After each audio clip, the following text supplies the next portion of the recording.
Yeah. So throw ఇప్పుడు pre defined exceptions అన్ని ఆటోమేటిక్గా మీ జావా రన్ ఎన్వైరన్మెంట్ త్రో చేస్తుంది, లేదా మీ జేవిఎం త్రో చేస్తుంది. ఇప్పుడు ప్రీ డిఫైన్డ్ ఎక్సెప్షన్స్కి మీరు అదే పనిగా త్రో చేసే పని ఉండదు. మీరు త్రో చేయాలి అని అంటే ఇలా చేయొచ్చు. Throw new new arithmetic exception of, ఇలా మీరు చేయొచ్చు. ఏ ఎక్సెప్షన్ కావాలంటే ఆ ఎక్సెప్షన్కి న్యూ ఇన్స్టాన్స్ని క్రియేట్ చేసి త్రో అంటే అది త్రో అవుతుంది. బట్ ఎనీ హౌ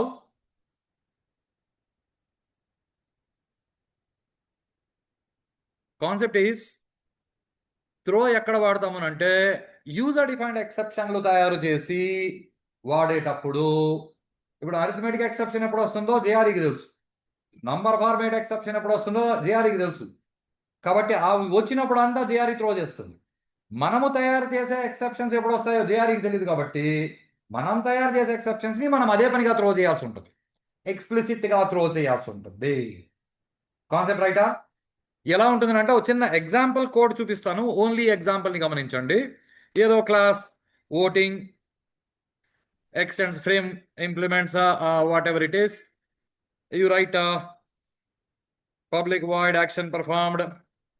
నేను కోడ్ రాయట్లేదు, ఓన్లీ కాన్సెప్ట్ రాస్తున్నా.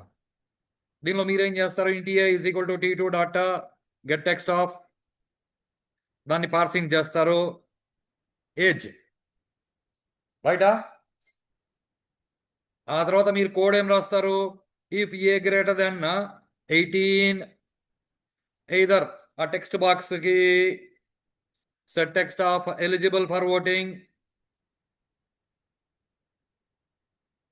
ఎల్స్ అదే T3కి dot set text of not eligible.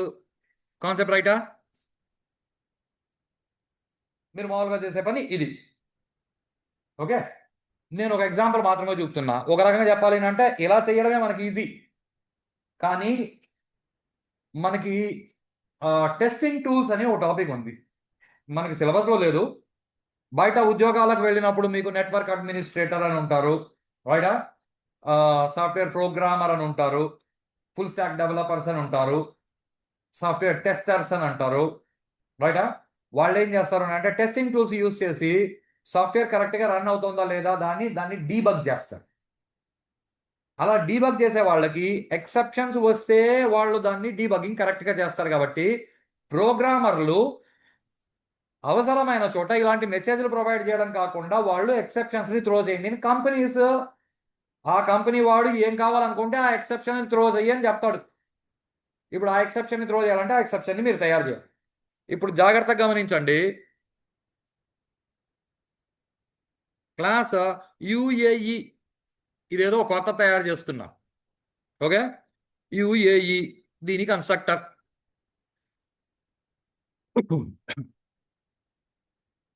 C UAE extends frame అంటే యుఏఈ ఫ్రేమ్ అయిపోయింది, రైటా? అలా కాకుండా యుఏఈ ఎక్స్టెండ్స్ ఎక్సెప్షన్ అంటే ఇప్పుడు యుఏఈ అన్నది ఒక ఎక్సెప్షన్ అయిపోయింది. ఇంతవరకు concept okay?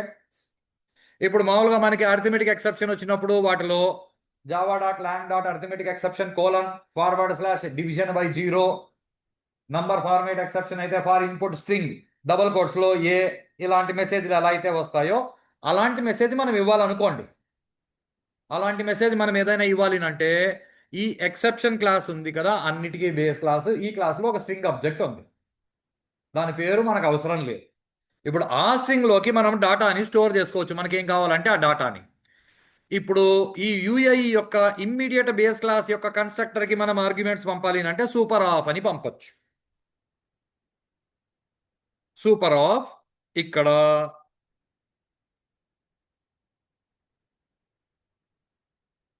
Under age exception లేదా ఏజ్ లెస్ దాన్ 18 ఇలా మెసేజ్ పెట్టు. అంటే ఇప్పుడు ఈ మెసేజ్ ఎక్కడికి పోయింది, ఈ ఎక్సెప్షన్ క్లాస్ యొక్క స్ట్రింగ్ ఆబ్జెక్ట్లోకి పోయింది. ఇప్పుడు ఇఫ్ ఏజ్ గ్రేటర్ దాన్ 18 బదులు ఏజ్ లెస్ దాన్ 18 అని పెట్టు. You take off this else part or లేదా అలాగే ఉండని. ఇక్కడ ఎలిజిబుల్, ఇక్కడ if age less than 18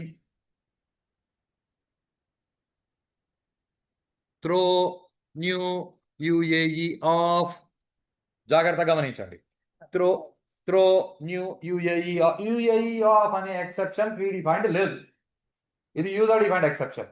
age వాడు 12 years అని ఎంటర్ చేస్తే దానంతకది ఎక్సెప్షన్ త్రో చేయదు జేవిఎం.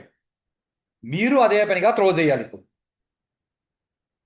ఇప్పుడు ఈ లైన్లో ఎలాగూ ఎక్సెప్షన్ ఉంది కాబట్టి మీరు దీన్ని ట్రై క్యాచ్ చేయాలి.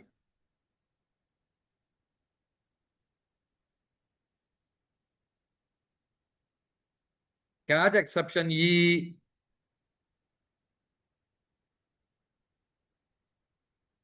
system.out.println ఈ ఆ ఎక్సెప్షన్ ఆబ్జెక్ట్ని మీరు డిస్ప్లే చేయండి. అది ఇక్కడ మీరు ఇచ్చిన ఆ స్ట్రింగ్ మెసేజ్ని డిస్ప్లే చేస్తుంది. అఫ్ కోర్స్ ఇక్కడ మనకి ఎల్స్ పార్ట్ అవసరం లేదు, ఎందుకంటే ఎక్సెప్షన్ వస్తే అక్కడికి టెర్మినేట్ అయిపోయింది. ఎప్పుడో మీరు హ్యాండిల్ చేయకపోతే, ఇప్పుడు హ్యాండిల్ చేసినారు కాబట్టి ఈ t3.setText రన్ అవుతుంది. ఇది ప్రాబ్లం. ఇక్కడ మీరు క్యాచ్ చేసినారు కాబట్టి క్యాచ్ చేస్తే అబ్రప్ట్ టర్మినేట్ అవ్వదు, ఆ తర్వాత అది రన్ అవుతుంది. కాబట్టి you should have else no other go. If age less than 18 exception throw చేయి. ఇక్కడ హ్యాండిల్ చేసినాము. ఏజ్ లెస్ దాన్ 18 కాకపోతే t3.setText of your eligible for voting, further move అవ్వు. ఇది మీరు రాసిన కోడ్. దీన్ని ఇలా హ్యాండిల్ చేయడానికి బదులు if A less than 18 system.out.println not eligible అని డైరెక్ట్గా రాసేయచ్చు.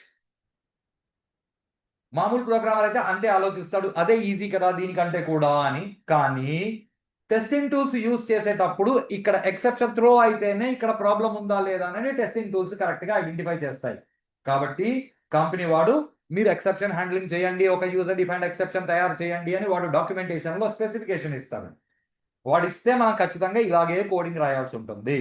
ఇప్పుడు ఈ ఎక్సెప్షన్ అదే పనిగా మనం త్రో చేయాలి తప్ప వేరే దారి లేదు. కాబట్టి అలా మనం కావాలనుకున్నప్పుడు ఎక్సెప్షన్ని త్రో చేయడానికి త్రో అన్న కీవర్డ్ ఉంది. ఇప్పుడు త్రో అన్న వెంటనే ఎలాగో అక్కడ ఎక్సెప్షన్ త్రో అవుతుంది కాబట్టి మీరు దాన్ని ట్రై క్యాచ్లో పెట్టాలి. ఇది త్రో అన్న కీవర్డ్ యొక్క స్పెసిఫికేషన్. Any confusion? అర్థమైందా?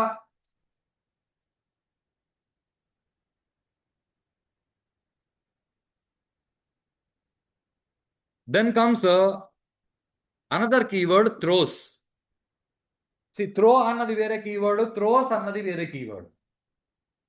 ఏం డిఫరెన్స్ ఉండొచ్చు అనిపిస్తుంది మీకు త్రోకి థ్రోస్కి? త్రో అంటే yeah is what something wrong. Throw అంటే ఒక ఎక్సెప్షన్ ఉంటే థ్రోస్ మల్టిపుల్ ఎక్సెప్షన్స్ అయ్యే కాదు. థ్రోస్ అంటే త్రో అన్నది నాన్న balls. Okay, ball is a noun. Balls is a plural of that noun. Boy, boys, girl, girls. Right? Start thinking. Right అన్నది నౌనా? Right అన్నది నౌనా? కాదు. రీడ్ కాదు. గో కాదు. కాబట్టి go, one boy go, two boys goes కాదు. Concept రైటా? Simple English. బాగా నిదానంగా ఓపిక ఆలోచించాను. త్రో అంటే ఒకటైతే త్రో అవుతుంది, మల్టిపుల్ అయితే త్రోస్. అది కాదు అక్కడ కాన్సెప్ట్. అసలు వర్బ్కి ఎస్ఫార్మ్ ప్లూరల్కి కాదు. No. You can use throws for any number of times. అది కాదు అక్కడ కాన్సెప్ట్. రైట్. చిన్న చిన్న ఇంగ్లీష్ పదాలు జాగ్రత్తగా గమనించండి. ఐ రైట్ కరెక్ట్గా. ఐ రైట్ అంటే నేను రాస్తాను. You right. Okay. They right. She right. He write. ఈ తలకరి. He write, she write అనకూడదు. He writes, she writes అనాలి. When you use third person singular, the verb takes a form. Right? I go to college. They go to college. He goes to college. She goes to college. You go to college. Right? Every day I eat breakfast. She eat breakfast. She eats breakfast. He eats breakfast. Concept రైటా? అర్థమవుతుందా? Any confusion? ఇప్పుడు throw అన్నది verb. వర్బ్కి S form వచ్చింది అంటే అది జరుగుతుంది అని మనం చెప్తున్నాం అంతే. నేను చెప్పిన స్టేట్మెంట్ అర్థమైందా? హీ ఈట్స్ అంటే ఆ అబ్బాయి తింటాడు. ఆ అబ్బాయి తింటాడు. షీ రైట్స్ ఆ అమ్మాయి రాస్తుంది. ఎప్పుడు అంటే ఎప్పుడు రాస్తుంది అంతే. ఆ అబ్బాయి ఎప్పుడు రాస్తాడు అంతే. రైటా? సే వర్బ్కి ఎస్ ఫామ్ వచ్చిందంటే అది ప్లూరల్ కాదు. వర్బ్కి ఎస్ ఫామ్ వచ్చిందంటే you are talking about third person singular. రైటా? When a method has some code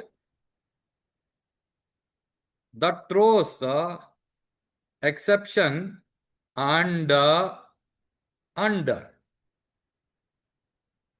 we don't want to handle it there itself. We need to handle it somewhere else where we call the method to provide different handling mechanisms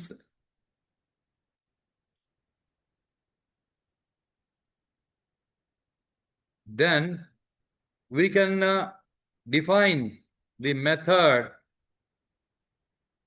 We can declare the method as it throws specific exception while defining.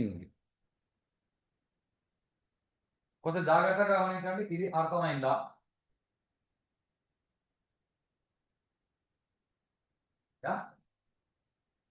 ఇప్పుడు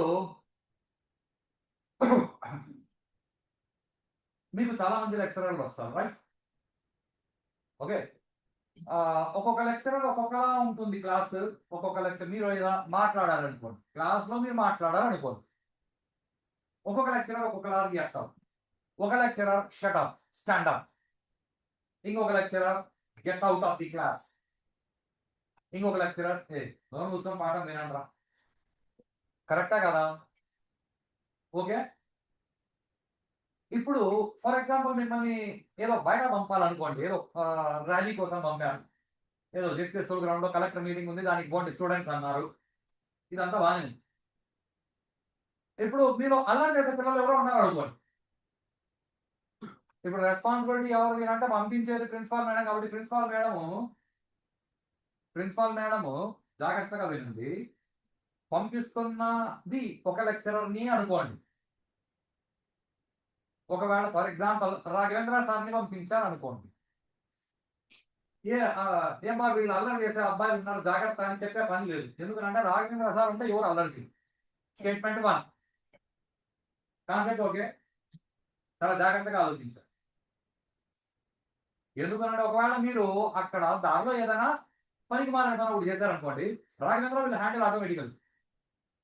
ఒకవేళ రజనీకాంత్ సార్ని పంపారనుకో, అయ్యి పంపరేందుకంటే sir handle. PD సార్ని పంపారనుకో, అప్పుడు ఏం చేస్తారు అంటే ఈ అబ్బాయి వీళ్ళు కొంచెం అల్లరి చేస్తారు, వీళ్ళు అల్లరి చేసినప్పుడు నువ్వు జాగ్రత్తగా హ్యాండిల్ చెయ్యి అని చెప్తాను. Concept right? ఇప్పుడు పీడీ సార్ హ్యాండిల్ చేసే పద్ధతి వేరు, వైస్ ప్రిన్సిపల్ సార్ హ్యాండిల్ చేసే పద్ధతి వేరు, మీ హెచ్ఓడి సార్ హ్యాండిల్ చేసే పద్ధతి వేరు, రైటా? ఇప్పుడు మీరు చేసే అల్లరి స్థాయిని బట్టి ఒక్కొక్కరు ఒక్కొక్కలా రియాక్ట్ అవుతారు. కాన్సెప్ట్ రైటా? ఇప్పుడు వెళ్ళే వాళ్ళందరూ మంచి అబ్బాయిలు అనుకో, లేదా మంచి అమ్మాయిలు అనుకో, ఎవరికి ఏం చెప్పే పనిలా. ఎందుకంటే వాళ్ళు ఎలాగో అల్లరి చేయాలని జరిగింది. అల్లరి చేసే వాళ్ళైతే ఎలా హ్యాండిల్ చేయాలన్నది ఒక్కొక్కసారిని బట్టి ఉంటుంది. ఇప్పుడు ప్రిన్సిపాల్ మేడం ఏం చేస్తారు అంటే, ఇదిగో ఈ అబ్బాయిని పట్టుకెళ్ళండి, ఈ అబ్బాయి అల్లరి చేస్తాడు అని చెప్పి పంపిస్తుంది. ఆర్ యూ గెటింగ్ దస్? ఈ అబ్బాయి అల్లరి చేస్తాడని చెప్పి పంపిస్తే అల్లరి చేసినప్పుడు పీటీ సార్ హ్యాండిల్ చేసిన పద్ధతిలో పీటీ సార్ హ్యాండిల్ చేస్తాడు, వైస్ ప్రిన్సిపాల్ సార్ హ్యాండిల్ చేసిన పద్ధతిలో వైస్ ప్రిన్సిపాల్ సార్ హ్యాండిల్ చేస్తాడు. అంటే హ్యాండిల్ పద్ధతులు మారిపోతాయి కదా, కరెక్టే కదా. అలా ఏదైనా ఒక ఫంక్షన్ లో మీరు కోడ్ రాశారు, ఆ కోడ్ లో ఎక్సెప్షన్స్ వచ్చే అవకాశం ఉంది అన్నప్పుడు ఆ ఎక్సెప్షన్ ని అక్కడే హ్యాండిల్ చేసేస్తే ఒకరిలో హ్యాండిల్ చేసుకోవాలి అంటే అక్కడ కుదరదు. పీటీ సార్ వేరేగా హ్యాండిల్ చేయాలి, వైస్ ప్రిన్సిపాల్ సార్ వేరేగా హ్యాండిల్ చేయాలంటే కుదరదు.